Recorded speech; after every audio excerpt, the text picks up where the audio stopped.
Allah knows best that if I never left Pakistan and I was raised in that elite mindset, maybe I wouldn't be on the religion as I am today. Right? Allah knows best.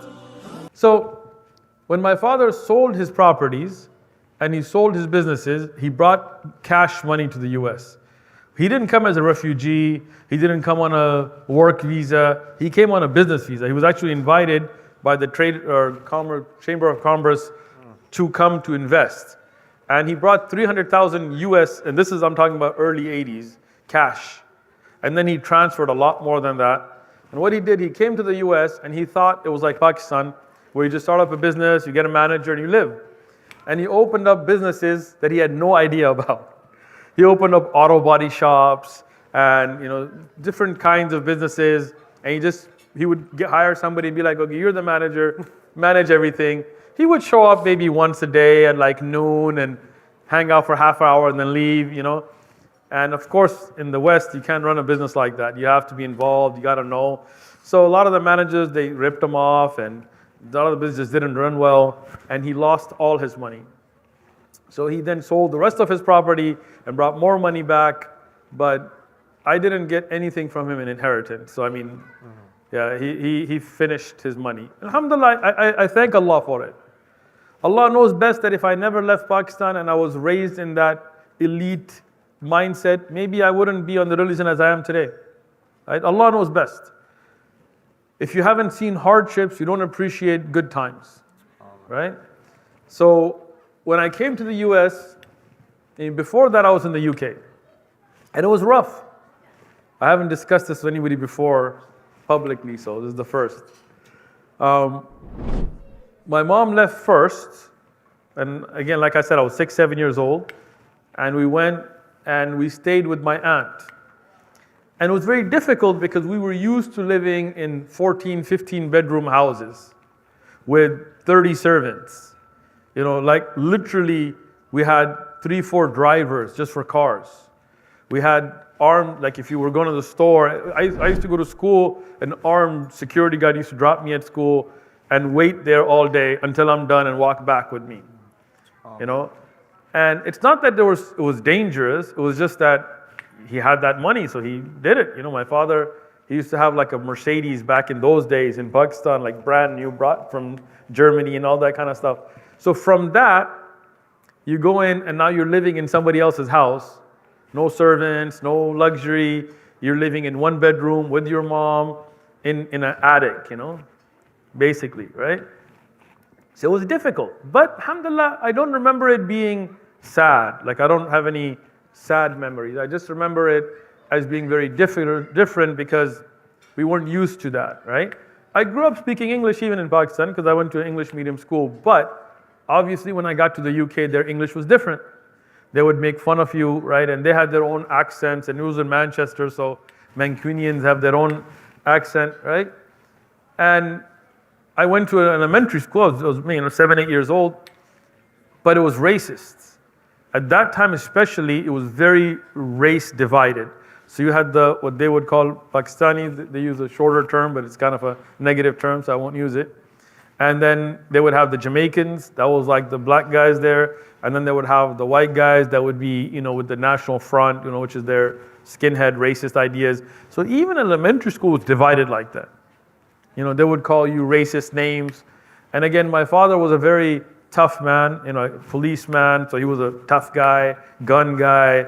He used to have 50 guns when we were in Pakistan, so all kinds of very classic guns to new guns. So being raised, my father had always instilled this idea, don't be scared, don't be a punk, be a man. So when I went there and somebody called me a Paki, which is a very racist term there, I was like, what's that? I'm like, wait, is he trying to make fun of me?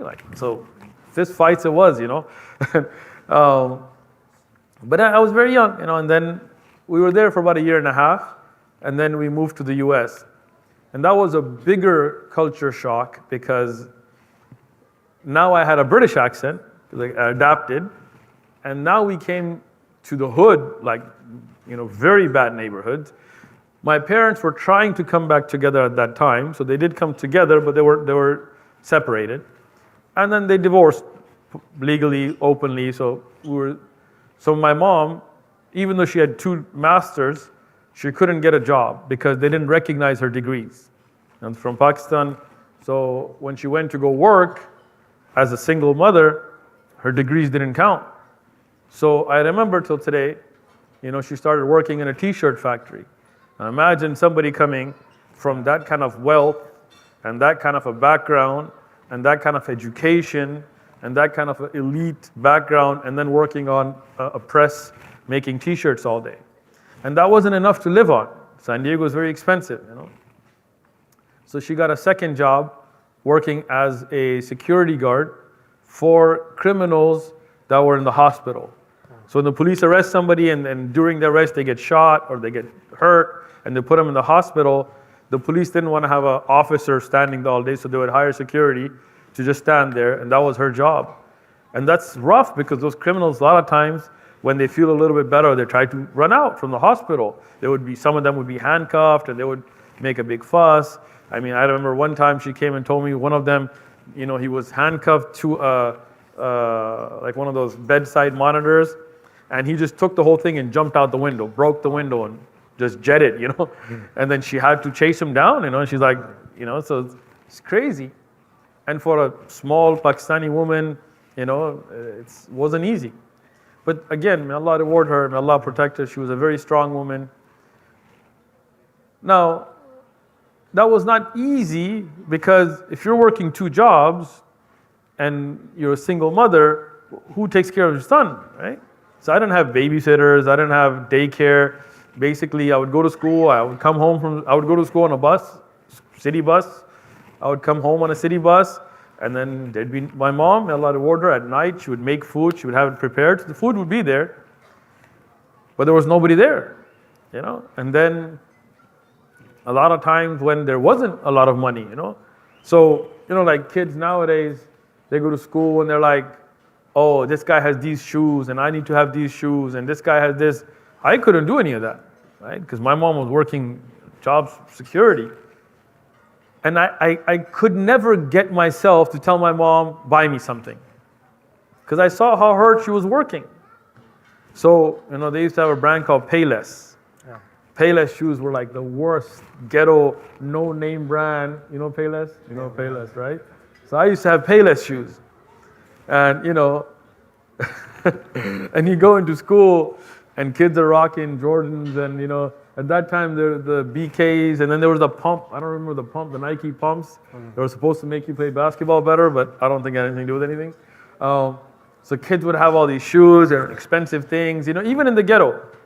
Because a lot of people in the ghetto still spend money on clothes because they got nothing else to spend it on. But I would walk in with old pants and Payless shoes and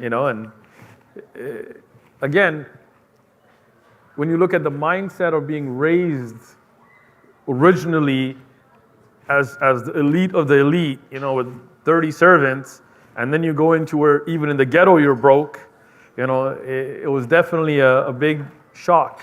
But like I said, I don't remember it to be sad. I don't have any regrets. I never blamed my father or my mother. I never acted out. Wallahi, you guys can ask my mother, she's alive. I've never spoken back to her. I never yelled at my mother, And my mother was always there for me. Even when she was working hard, she always put my best interest in front, So that time went. Right, go ahead. I was gonna say, because it sounds like, a lot of people, they aspire to wealth that you just talked about. But you had that, you tasted it, and now you lost it. So, I have 2 brothers. One of them, the eldest, because they were raised in it more than me. I was a little child, so I do remember it, but I don't really live it, right? They were teenagers when they came to the US or older. One of them, it kind of messed up his mind. Like he started to, have all kinds of depression and all kinds of stuff because he couldn't take that change, right? Most people that haven't lived that kind of lifestyle don't really understand how much of a dynamic shift that is, right? Meaning, when you have 18 bedrooms and each bedroom with a bathroom, and 3-4 of them are just guest rooms, and you have, servants that are just there all day. What do you want? What do you need? I'm here, And then you go and you're, washing dishes and, somewhere because you're trying to make some money. It's difficult. And I never wanted to be a burden. Like I was never felt entitled that, I should have had. No, you have, you don't have, you don't have. So even as a little child, I used to work. When I legally couldn't work, I used to go to the swap meet and I would buy up toys, and I would go to garage sales, and I was like maybe 10 years old. And I would wake up like at 6 a.m. and go to garage sales and just buy up toys. And then I would go to the swap meet and I would put out a stall and sell those toys. And I would make whatever money I could. And I couldn't use that money on myself. Like it's not like, I made this money, I'm going to go buy some shoes with it now. No. I would go and give it to my mom and say, put it in the pot. And she would tell me, go buy yourself. I was like, no, I'm good. And we would run the house that way.